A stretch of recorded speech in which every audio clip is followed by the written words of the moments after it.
Hi, my friends. Welcome to the Bradley J. Show. Today we're going to take a look at the startling similarities between LBJ and the Biden situation. And to do that, we have political historian, and commenter Rich Rabino, who is, as you will see, a genius. Rich, how do you do? Doing well. Thanks so much for having me on. Good. All right. First of all, why is this significant? Why is this interesting and important? Because there's so many eerie similitudes here. If you look at the two, and here's why. First of all, both of them got elected. They're basically creatures of Washington. They got elected to the United States Congress when they were under 30. In the case of Lyndon Johnson, first to the House. In the case of Joe Biden, he was elected when he was 29. You need to be 30 years old to be constitutionally eligible to serve. He turned 30 between his election and his inauguration. And both of them were basically, as I said, they were creatures of the Senate, and they worked on legislation, but they were never candidates of the base. By that, I mean the progressive base. In the case of Lyndon Johnson, the progressive base would prefer somebody like a Hubert Humphrey or Eugene McCarthy. They viewed Johnson as basically kind of a moderate and a deal maker. In the case of Joe Biden, essentially the same thing. He was viewed as somebody who was a deal maker. He was viewed as a center-left, kind of a moderate. He was recreant to the Democratic Party on whether it was the war in Iraq, whether it was welfare reform, a litany of issues that he bordered with Republicans on. Both of them had friends across the aisle. In Lyndon Johnson's case, he tried for the presidency first in 1960. The rules were a little bit different back then. They had primaries, but primaries were not the only way to secure the nomination. So John F. Kennedy, Senator from Massachusetts, and Hubert Humphrey, Senator from Minnesota, ran against each other in the presidential primaries. Kennedy won the primaries. Then at the convention that year, Lyndon Johnson threw his hat in the ring, hoping that many of the delegates actually mattered at the convention would support him. He lost about 2-1 to Kennedy, and then Johnson becomes Kennedy's vice president. In the case of Joe Biden, he tried to run for president in 1987, and there was a plagiarism scandal where it turned out that a fellow named John Sasso, who worked for the Mike Dukakis campaign, found that he had plagiarized parts of his speech from Neil Kinnock, who was the Labour Party leader at the time in Great Britain. He had taken part of his speeches and used it as his own. Then they found that he had done the same thing with Robert F. Kennedy, Martin Luther King, and Hubert Humphrey, so he had to drop out. He ran again in 2008, and in 2008, again, he was seen as a creature of the Democratic establishment. He lasted to the Iowa caucuses, where he literally won less than 1% of the vote, and then had to drop out. So for Lyndon Johnson's case, he becomes vice president to John F. Kennedy because of his experience, because of his deal making, and basically because of his overall gravitas in Washington. And then Kennedy dies, and Johnson becomes president. So Johnson does not become president on his own. In the case of Joe Biden, essentially the same thing. Barack Obama chooses him as his vice president because he's somebody. Barack Obama had very little experience in Washington. He was literally, at the time he announced, he was 2 years out of the state Senate of Illinois. He got elected in 2004 to the United States Senate. 2007, he starts running for president. Biden's someone that has experience, so he chooses him as his running mates. Neither of them could get elected by themselves. When they were elected, the Democratic base in both cases kind of held their nose and thought there's not going to get much done. These are basically going to be kind of establishment Democrats. In the case of Johnson, the first 2 years was absolute dynamite for the left. You had the Great Society, the Civil Rights Act, the Voting Rights Act. You had Medicare. You had the War on Poverty, the Rat Extermination Act. You had immigration reform, just a litany of Democratic issues, and he became very popular with the base. In Biden's case, they thought, well, this guy's going to essentially be a transitional figure, not a transformational figure. He's basically going to lead to the next Democrat becoming president. And what did he do? You had the American Rescue Plan. You had Build Back Better, even though a lot of it landed up in the Inflation Reduction Act, the Nation Act, the CHIPS Act. So you had a really formidable legislative program that the left liked, and you had a Supreme Court justice that the left liked. So in the second 2 years of Johnson's administration, he became enveloped in the war in Vietnam, and as war in Vietnam took over the war on poverty, the left wing of the Democratic Party started to become very much antagonistic to him. They were protesting. There were people literally sitting out in front of his limo. They were protesting everywhere. The military, at one point, the Secret Service said they could only guarantee his safety if he spoke at military installations. Very similar to Joe Biden now in terms of his base in Israel, the Israel-Hamas war. Younger voters are a lot more sympathetic. to the plight of the Palestinians than they are to the Israelis, or at least they call for a ceasefire. Joe Biden has said that Joe Biden has called himself a Zionist in the past. He's against the right of return for Palestinians. He's somebody who is opposed to the idea of a ceasefire. He supported some humanitarian pauses, but generally speaking, he has been supportive of the Israeli government, the conservative Likud government of Bibi Netanyahu. So what happens? Young people are now protesting him on the streets. Some are saying they're going to go for a third-party candidate like Cornel West or Jill Stein, who's more sympathetic to the Palestinians. So this is essentially, that's my basic argument, that why Lyndon Johnson and Joe Biden are so similar. And one other thing, the New Hampshire primary is coming up. At 68, Lyndon Johnson did not even have his name on the ballot in New Hampshire. And all of a sudden, Eugene McCarthy, senator from Minnesota, insurrectionist candidate, runs. And toward the end of the campaign, he started to gain momentum. He ended up winning 42.4% of the vote, shocked the world, and Johnson subsequently dropped out of the race. In Biden's case, his name is not in the ballot in New Hampshire because he believes South Carolina should go first. So what's happening is Dean Phillips and Marianne Williamson are waging very redoubtable campaigns in New Hampshire. Not they're going to win, but if they can embarrass President Biden, who's now would essentially be a write-in, the next day the news story would be, look how well these two candidates did in New Hampshire. So they're really eerie similitudes indeed. Do you think that Biden will kind of suffer the same fate as Johnson in the election-wise, or no? I think that Biden could suffer a loss in New Hampshire. Well, not a loss in New Hampshire. A loss in New Hampshire for Biden would probably be if he wins by 20 points, because next day the story would be, why did he win New Hampshire by such a small margin? Now, his name is not going to be on the ballot. So there's a write-in campaign. Maura Healey, the governor of Massachusetts, is very much instrumental in this. Many New Hampshire Democrats would support him last time for president and who supported him last time and are trying to get his name on the ballot. So he is not trying to wage a write-in campaign so he's not embarrassed. This is the same thing that happened in President Johnson. But in Biden's case, I think no matter how poorly he does in New Hampshire, he's going to say, well, South Carolina should really have gone first. And then he's going to go to South Carolina, and then he's going to win in South Carolina. South Carolina, part of the reason he wanted it to be first, it's very much tailor-made for him, very much establishment Democrats, more moderate, many African Americans. And that's what saved him last time after he did very poorly in Iowa and New Hampshire. South Carolina was his saving grace, and he went on to muster the Democratic Party presidential nomination. So is the situation in Israel the equivalent of LBJ's Vietnam? Is that kind of the balance? Yeah, it's not directly analogous because Vietnam obviously was different because there were actual ground troops there. And does Biden have the equivalent of a Vietnam then? I don't think it rises or constitutes that level, but I do think it's a problem for him. In Johnson's case, part of the issue was that why so many Democrats defected to Eugene McCarthy was that they were afraid of being drafted, for example, for a war they did not believe in, so they were out in the streets protesting. In this case, very few Americans actually think Joe Biden will send ground troops to the Middle East. However, they are ardently opposed to his policy, and it's very much, if you look at the Vietnam, the older Democrats tended to stick with President Johnson on Vietnam. It was the younger Democrats who defected and supported Eugene McCarthy in that primary. This time around, very similar.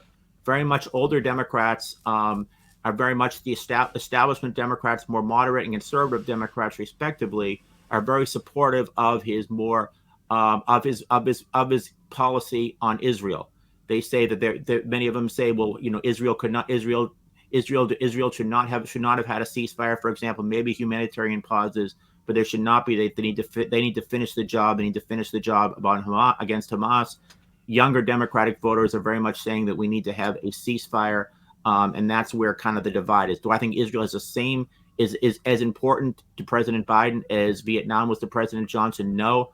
However, there are certainly in the general election, in specifically places like Michigan, for example. Michigan, very critical battleground state. Joe Biden barely won it last time around. Younger voters are essentially saying there are some younger voters that have an abandoned Biden movement. Many in the Arab American community, there's a huge Arab American community right around Dearborn, Michigan, for example. They're saying we need to abandon Joe Biden, either not vote or potentially vote for Cornel West or Jill Stein.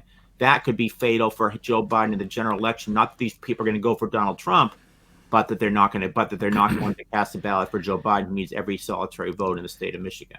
So these folks will vote their conscience, and knowing that that will put them in a situation as much as they dislike Biden, much worse than Biden, much more to their disliking than Biden. If the other party wins, they'll go ahead and cut off their nose to spite their face. This is their argument. And the people have raised that question to them. They said, why not go for Joe Biden and then why not go for Joe Biden over Donald Trump because you'd rather have Biden than Trump? They say, we believe that Joe Biden could have prevented what happened in Gaza. We believe there would not be civilian casualties if Joe Biden had called Bibi Netanyahu at the beginning and said you need to have an immediate ceasefire. He did not do that. Therefore, they say that every casualty essentially was enabled by Joe Biden. Therefore, in their conscience, they cannot support Joe Biden for president in 2024, which obviously has the inadvertent effect of benefiting Donald Trump. Right. So they're really punishing themselves by doing this. They want to punish. Their primary goal is to punish Joe Biden, and in doing so, they punish themselves. Again, letting the tail wag the dog and the cut off the nose to spite the face, etc. There's precedent for this in 1968. So in 1968, the Democrats nominate Hubert Humphrey, who was Lyndon Johnson's vice president, who had been a supporter of the war in Vietnam up until September 30th. He gave a speech in Salt Lake City, Utah, saying he would accept a bombing halt, unilateral bombing halt, as accept a risk for peace. But before that, Hubert Humphrey is a nominee, and everywhere that he would go, you had the same effect, essentially. Young voters were saying, we will not under any circumstance vote for Hubert Humphrey. As it got closer to the November election, and Humphrey liberalized his stance a little bit, many of them came back to the reservation. However, on the election day, Humphrey still lost a very, very small margin, and many Democrats, particularly more establishment Democrats, believe that had the young voters, had the McCarthy people voted for Hubert Humphrey, he would have defeated Richard M. Nixon in the general election. They also believe that Hubert Humphrey would have found a solution for peace earlier than Nixon did, because it took Nixon's entire first term until they actually got an agreement between the North and the South. They think Humphrey would have done it earlier, but many Democrats, some younger Democrats, college Democrats specifically, are saying we can never vote for him because he has blood in his hands. That's basically, I think that's their master narrative. Any chance that an actual candidate other than Cornel West or Jill Stein, neither of those have any chance to win, correct? Barring a cataclysm, yes. So any chance any other candidate will step forward? Yes, I think the No Labels Party, this is a movement of centrist independents to try to get a bipartisan ticket. And the names that we've been hearing are West Virginia Senator Joe Manchin, former Maryland governor who's a Republican, Larry Hogan, even Joe Lieberman potentially. They're trying to get it on all 50 states and the District of Columbia, a independent candidate who would be essentially some sort of a unifying candidate. But they also said that they'll pull the plug on this movement if they believe that polling shows that they are benefiting Donald Trump, who they do not want to benefit Donald Trump.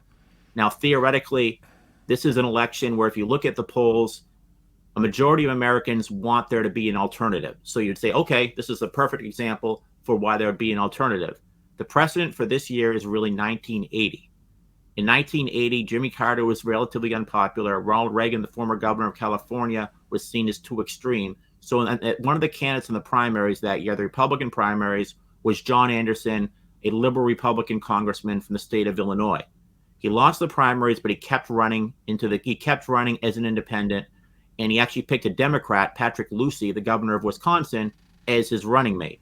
And they had a bipartisan ticket. And actually, if you look at some polls in August of that year of 1980, John Anderson was polling over 20%.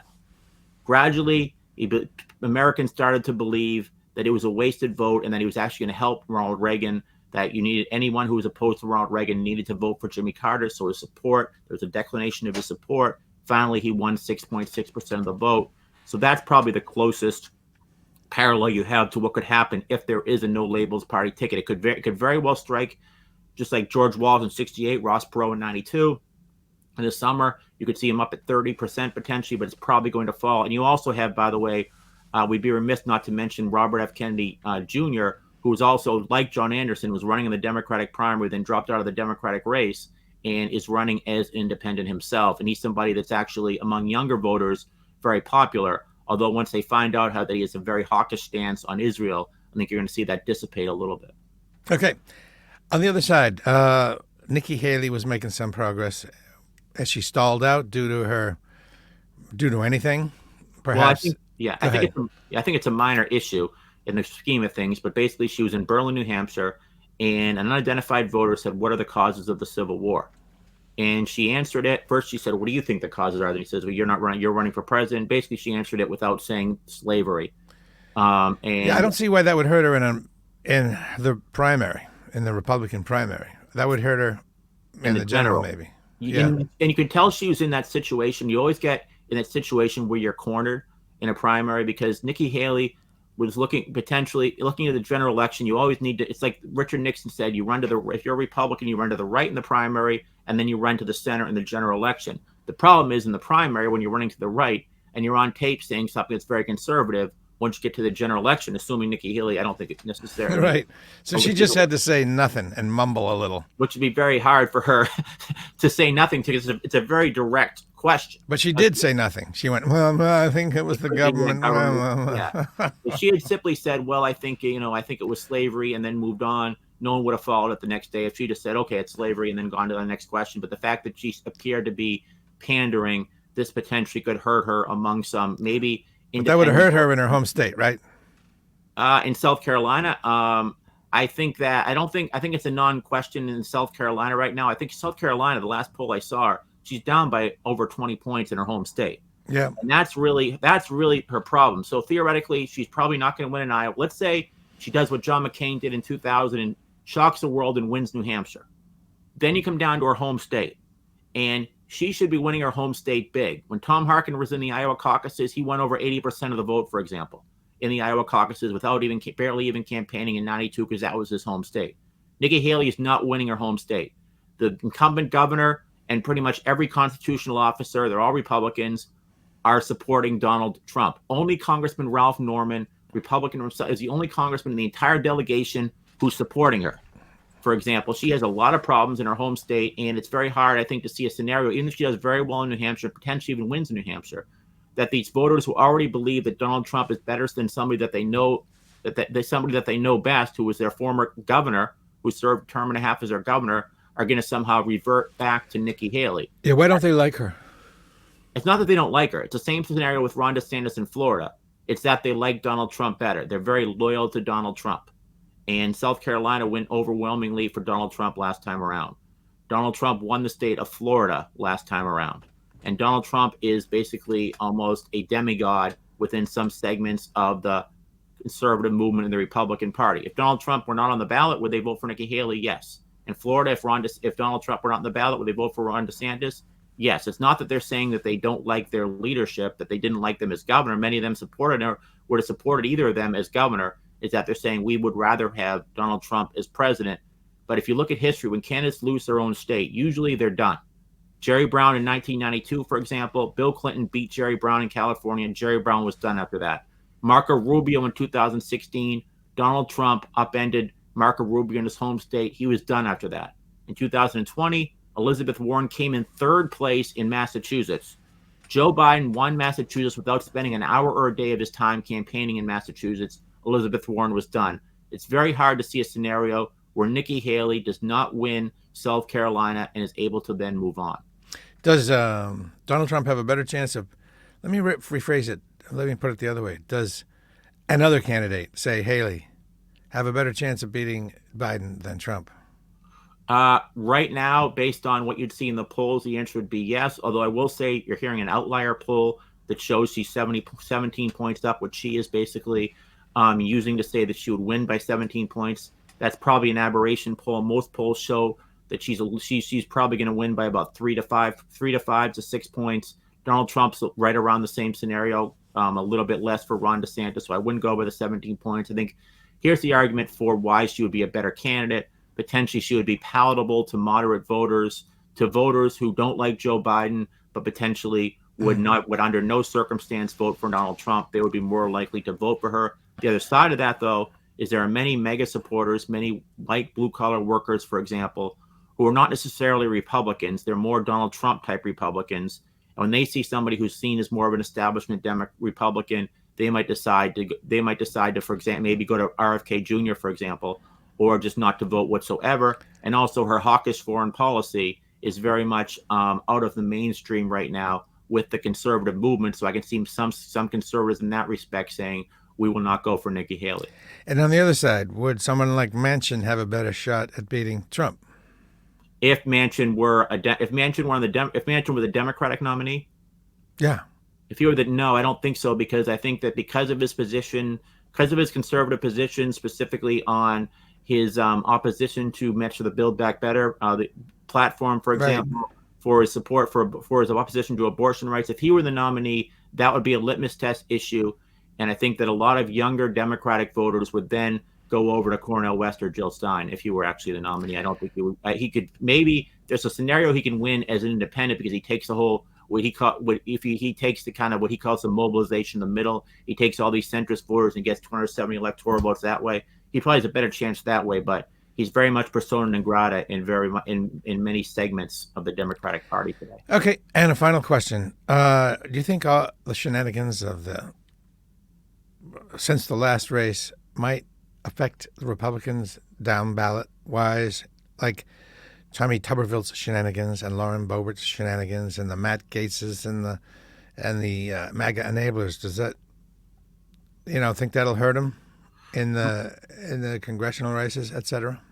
In the case of Tommy Tuberville, no, because it's such a complex issue. It's very hard to explain it to people. By the way, maybe it's so complex, but the perception. Yes, on the surface of it is pretty ugly, and that's all people mostly really know. It's hard in a 30-second ad to, for example, equate a congressman in Nebraska to the senator in Alabama that most people probably have never heard of. He'd be very hard to do. He'd be very hard. Now, Lori Bobart's a different story, though, because Lori Bobart is. I know she only won by a hair in the last. And now she's moved to a district that's more palatable to her conservatism, Ken Buck's old district. In the case, and you're right, she was the closest election, and it was an election that it's a weird district because it goes, on the one hand, you have Grand Junction, very much conservative parts of Colorado. This is the district she currently represents. Very rural parts of Colorado. Mining's very big. But you also have Aspen.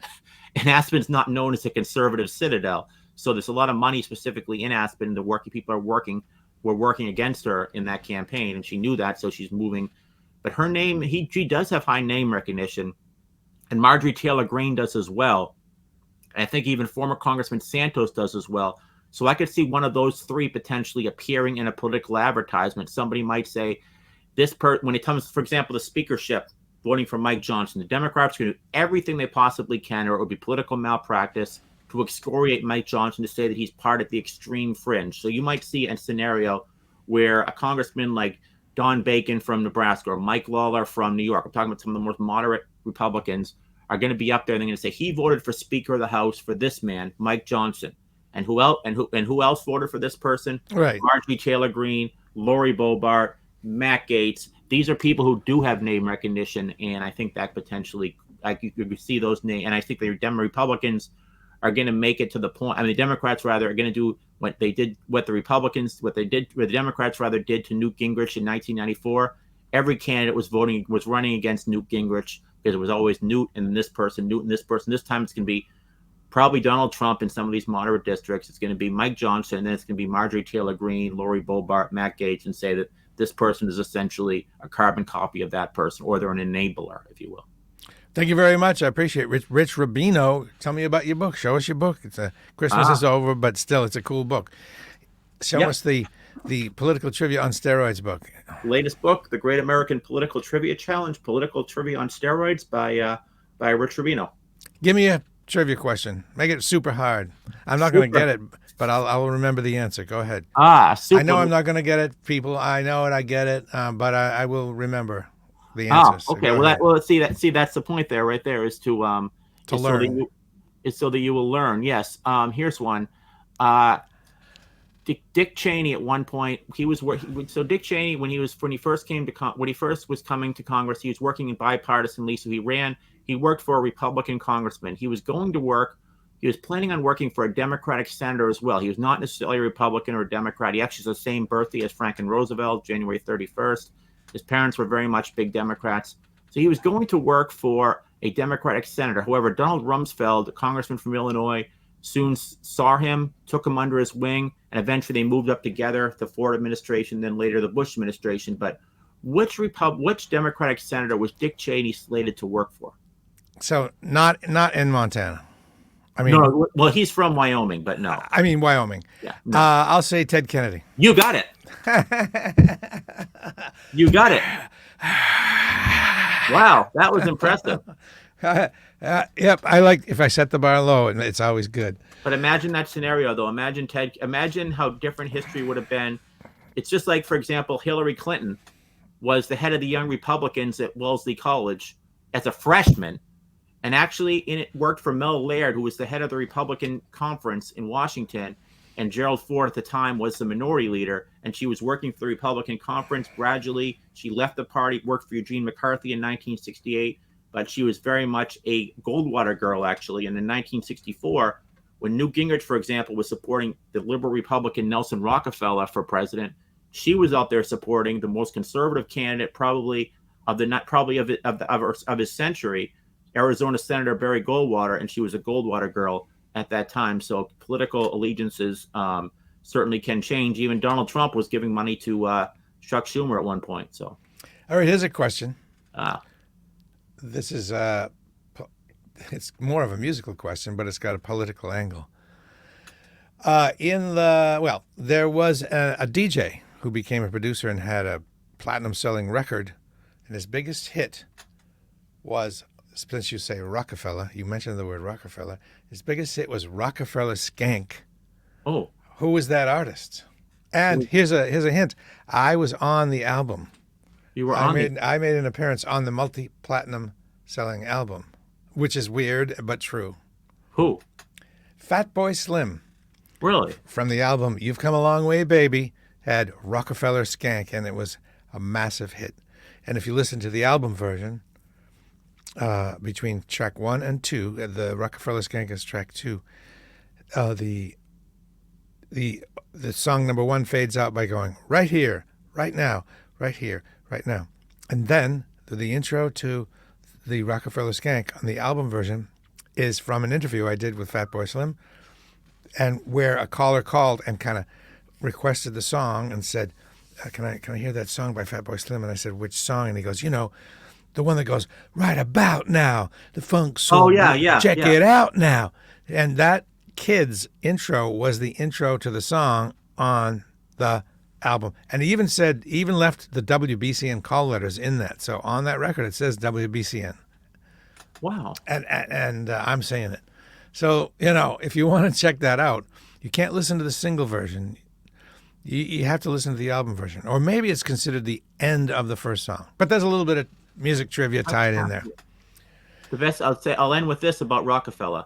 Okay. 1976. That was a great story. Rockefeller is not on the ticket. Ford dumps him, puts Bob Dole on the ticket. Nelson Rockefeller is in Binghamton, New York, and he had been governor during the Attica prison riot. Attica. Yes. That's probably what the guy was yelling. So he starts heckling Rockefeller in Binghamton, New York. So what does Rockefeller do? He gives him the middle finger in front of everybody, and Bob Dole's standing right behind him. And a reporter asked Senator Dole, why didn't you give the middle finger as well? He said, well, my arm doesn't go up that high. That's what had happened to him. You've been dying to tell that story for a while. Oh, well, you totally in the aggregate gave me the impetus to do it. And for that, I gave you a big window. Yeah, I gave you the window that you had to take action. Okay, Rich Rabino, thank you as always. Let me know when there's another fun topic, and all the best to you. Rich is going big time now. He's on a bunch of national things, and I only see continued success for you, Rich. Thanks. Thank you so much, Bradley. Really appreciate it. Okay, bye-bye, and we'll end the stream, but don't go away. You know the drill. Well, that was